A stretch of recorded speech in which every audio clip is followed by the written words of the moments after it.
is 1764. The British Empire in North America stretches unbroken from Hudson Bay to the Gulf of Mexico. New France has become the British province of Quebec, and only the Western Indians are still causing the British concern.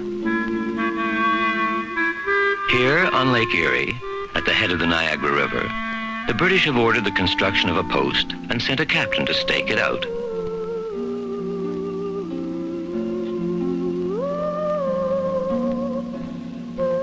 The Niagara River frontier is now peaceful, as compared with the previous year, when Pontiac, the most powerful chief in America, wrecked many forts and bathed the frontier in blood.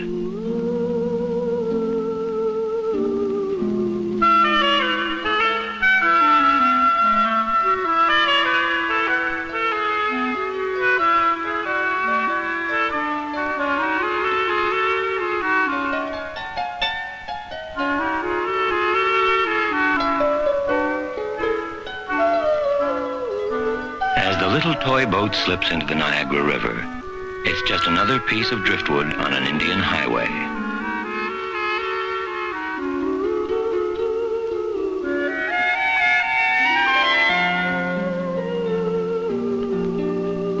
Though one of the world's shortest rivers, the Niagara is among the most powerful and treacherous. During its 35-mile course between Lake Erie and Lake Ontario, it must descend 326 feet. Dropping 176 feet, about halfway. In a vast and prodigious cadence named Thunderer of Waters by the Indians centuries before. Since the last ice age 12,000 years ago, these waters have followed the same course and witnessed much of the history of North America in the making.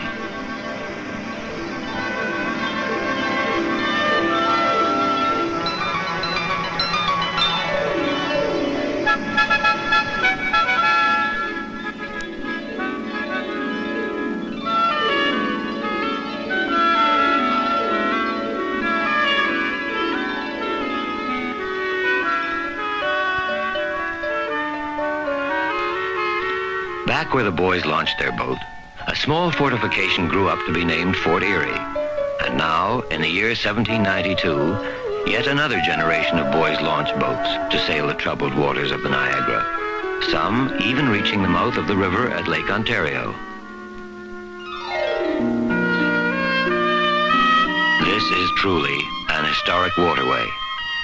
Over the years, its banks have changed hands many times, but the British kept the northern shore, and during the American Revolution offered free land to the Loyalists around Navy Hall, a group of storehouses and barracks. Much of the bush has already been cleared, and a small town has taken form in what is now Upper Canada. With the Constitutional Act of the previous year, the predominantly French-speaking parts of the old province of Quebec became Lower Canada.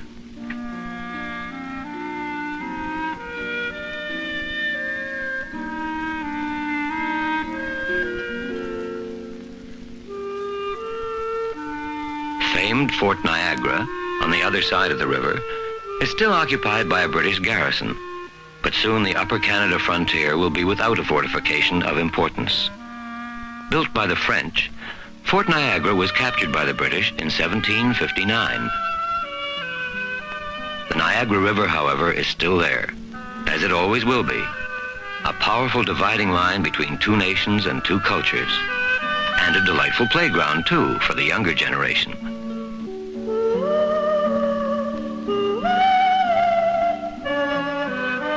With the new province of Upper Canada came a lieutenant governor and a new parliament, and the town of Niagara was selected as the capital of the province.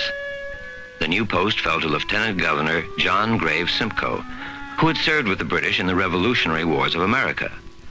Now, in July of 1792, he has arrived with his entourage to take up residence in Navy Hall, and incidentally, to try to create a hereditary aristocracy on the new frontier.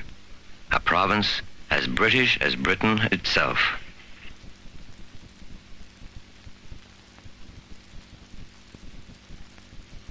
The proclamation which the officer is reading is the governor's modern means of calling attention to a spectacle for which, with an eye to history, he has already set the stage.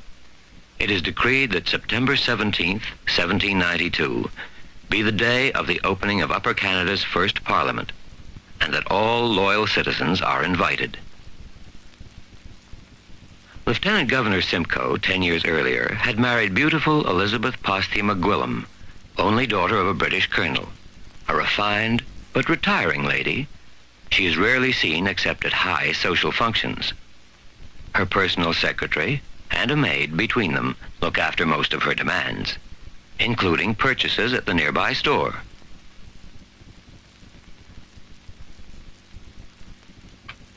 In contrast, her husband is lively and energetic, and eminent either as a guest or a host.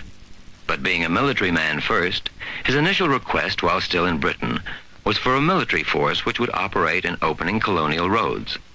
His second was for a bishop, tools and provisions for settlers, books, printing facilities, and the wherewithals for social entertainment for himself and his large personal staff.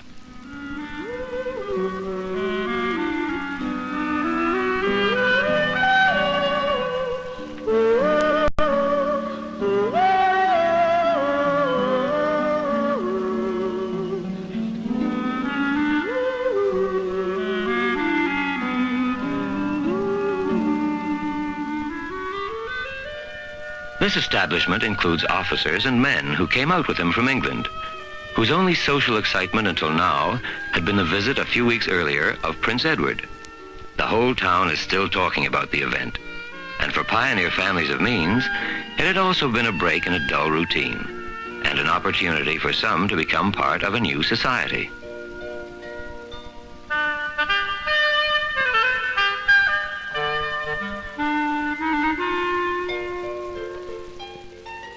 Among the prominent residents of 1792, by now fairly well acquainted with the new governing establishment, both in town and on the river road to Queenston, are people like the Osgoods, the McFarlands, the Vrumans. The many social functions connected with the recent visit of the Prince made it easy, too, for members of the governor's staff to become acquainted and to find excuses for mingling more freely with pioneer families, even plan little picnics on sunny summer afternoons.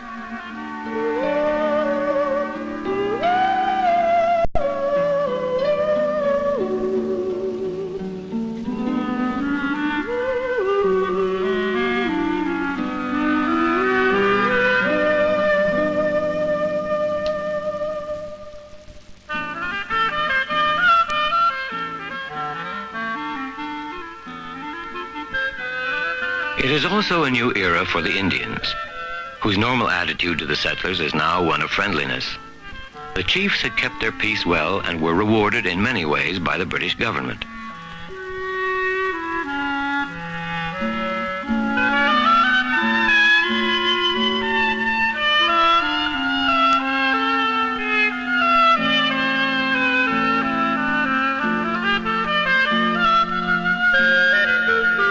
Thus, in the councils of government, their presence is often desirable, and they gratefully attend.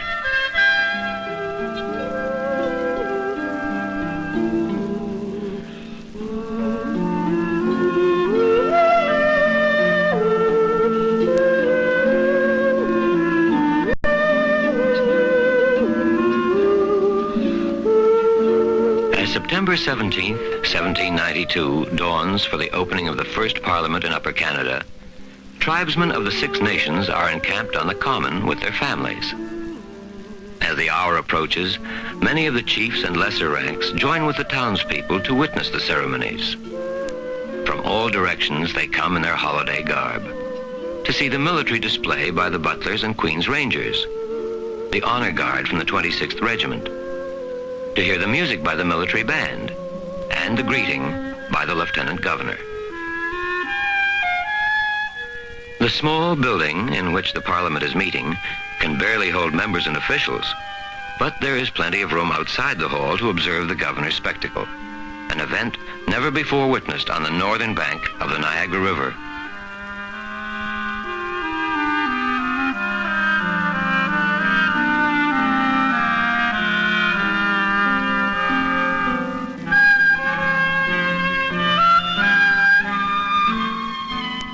Lieutenant Governor's message, read to the people, is one of great optimism, speaking of the natural advantages of Upper Canada as being inferior to none on this side of the Atlantic, and how the British form of government has prepared the way for speedy colonization, trusting that the fostering care of the people will improve the favorable situation.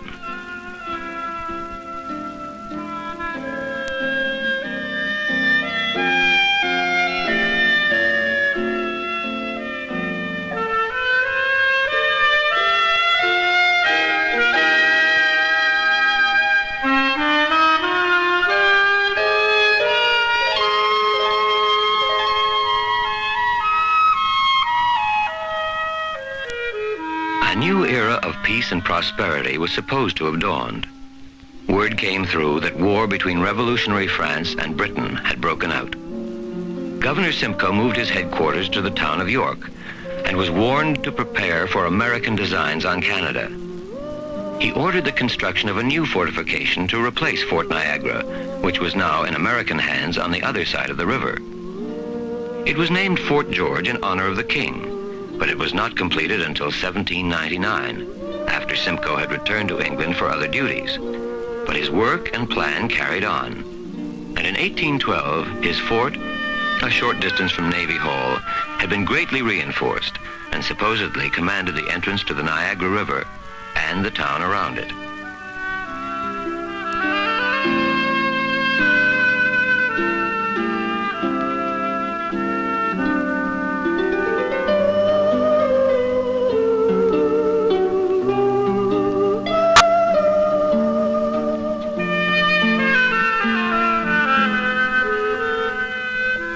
The gates of the fort open outwards, and the light wooden bridge is easily destroyed by the defenders in case of a surprise attack.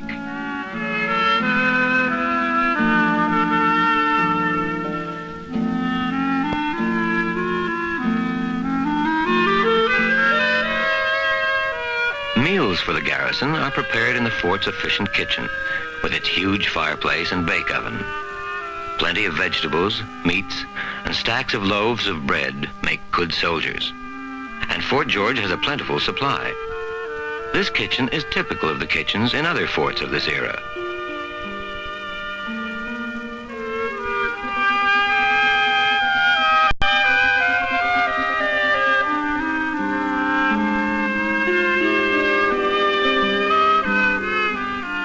The officers' quarters contains, in addition to the mess room, an orderly room, a messman's room, and bedrooms for the commanding officer, as well as 6 other officers of lesser ranks.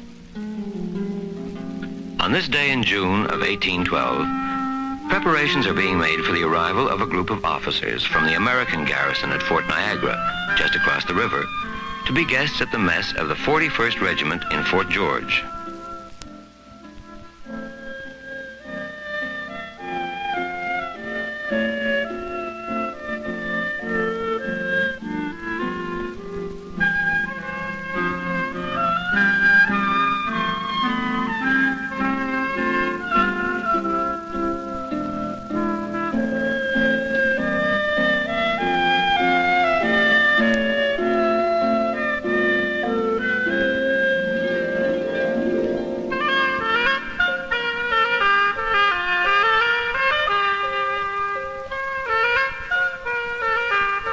All the door latches, hinges, and all other hardware used in the fort are made in the artificer's shop, a general workshop also for the repair of many items of garrison equipment, and, of course, for the shoeing of the horses.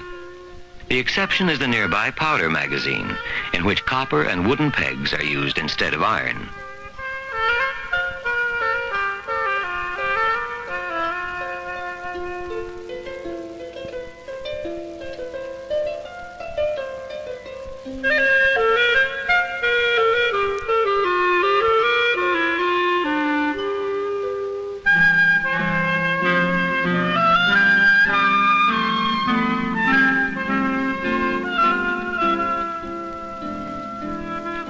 The 6 bastions in Fort George have just been redesigned and strengthened by Major General Brock, with cannons cast in Scotland, firing shots weighing 24 pounds and with an effective range of about 1.25 miles.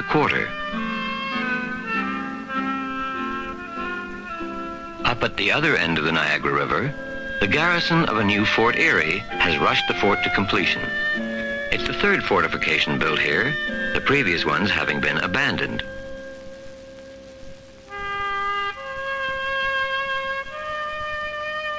Meanwhile, in the town of Niagara, having lost the seat of government to the town of York, life goes on with little excitement. For some, thoughts are on the future, while others dwell on the past and the memories of loved ones who helped to provide the good things in life. The solid core of the population is loyalist and strongly attached to Britain and her cause. Then, President Madison, angered at England's blockade of Europe during the still raging Napoleonic War, suddenly declared war on Britain, and therefore also on Canada. The population of the United States is now 7 million, against 280,000 in all of Canada.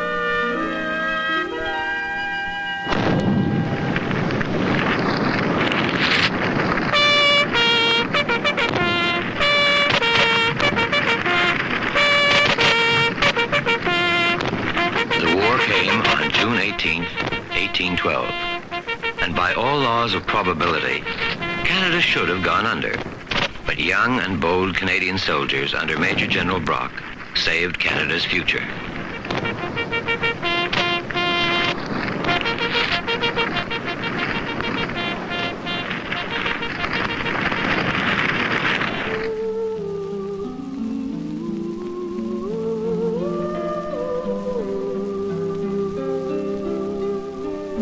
"55 years later, on a peaceful summer evening in 1867, the Niagara flows quietly by the bank of Canada West, near Lake Ontario. Youngsters of a new generation, like those before, continue to sail their homemade boats. The War of 1812, the Rebellion of 1837, the Fenian raids, and the visit in 1860 of the Prince of Wales have passed into history. Only monuments and memories remain. Today, Americans share with Canadians equal veneration for the places along the Niagara River, consecrated with the blood of their respective nations. And in fact, on this lovely evening, there is a wedding in the offing in Canada West. The Canadian boy and his American bride-to-be are on their way for an evening of visiting, meeting at the exact spot where, in 1813, a Canadian force crossed silently to attack Fort Niagara. Fort Mississauga, constructed partially from the rubble of homes burned by the Americans in 1812.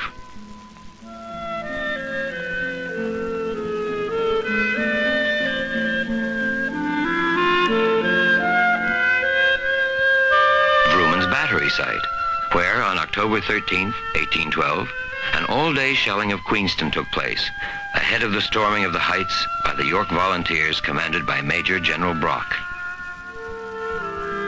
It was on that same day, and in that same engagement, that Lieutenant Colonel John MacDonald, Attorney General of Upper Canada, was mortally wounded.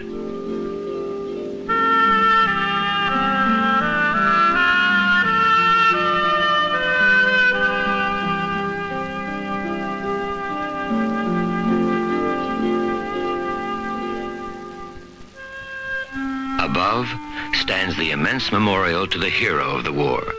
Erected only a few years earlier, the magnificent monument to Brock reminds the young couple of the fierce battle at Queenston Heights.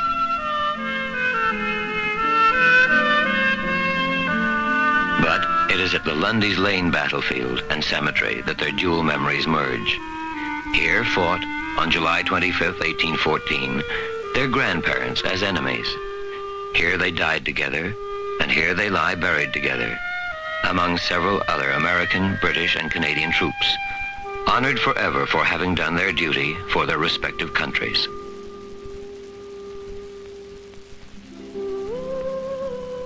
Close by the river, not far from Fort George, stands the old historic McFarland House, constructed in 1800 by His Majesty's boat builder. During the War of 1812, it was used as a hospital for both American and British forces, and a British battery behind the house commanded the river. The bricks of which the house is built were handmade on the spot.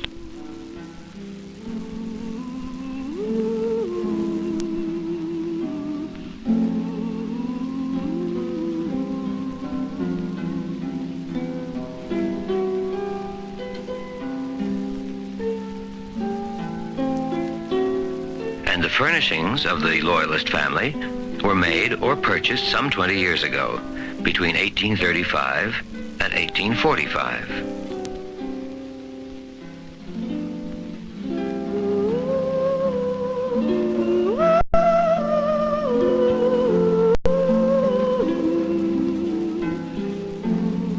The wedding dress, however, dates back to the time of the War of 1812.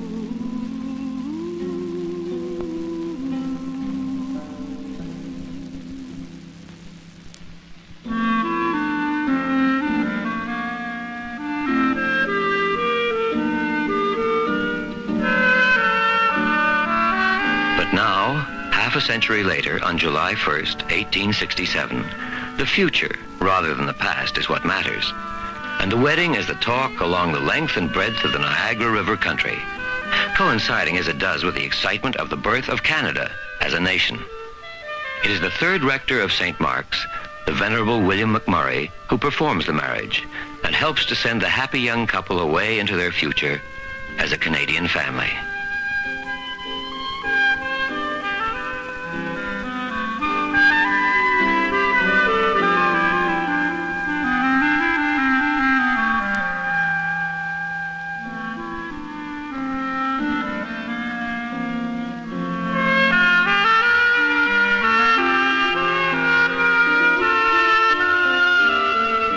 Historic St. Mark's Church, oldest in the Niagara area, was used as a hospital during the War of 1812, connected to Fort George by a still visible trench between the old graves. The parish was founded in 1792, and Major General Brock, as well as Lieutenant Governor Simcoe, were parishioners here. Like nearby St. Andrew's Church, one of the finest examples of ecclesiastic Greek revival architecture, St. Mark's Church is filled with valuable, historical, and religious objects, preserved for present and future generations.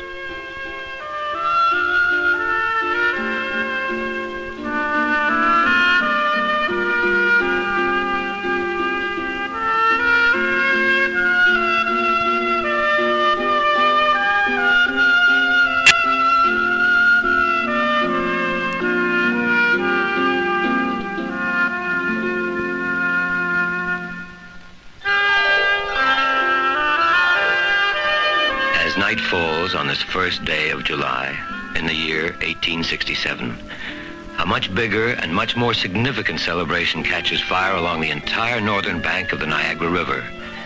It's the birth of Canada as a united nation, and dancing and singing around the bonfires continue far into the night. In the act of union, New Brunswick and Nova Scotia are united with Lower Canada, now known as Quebec, and with Canada West, the new province of Ontario.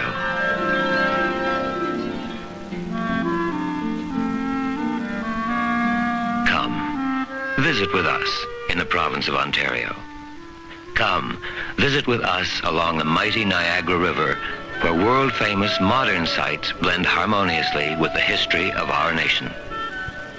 You will receive a warm welcome.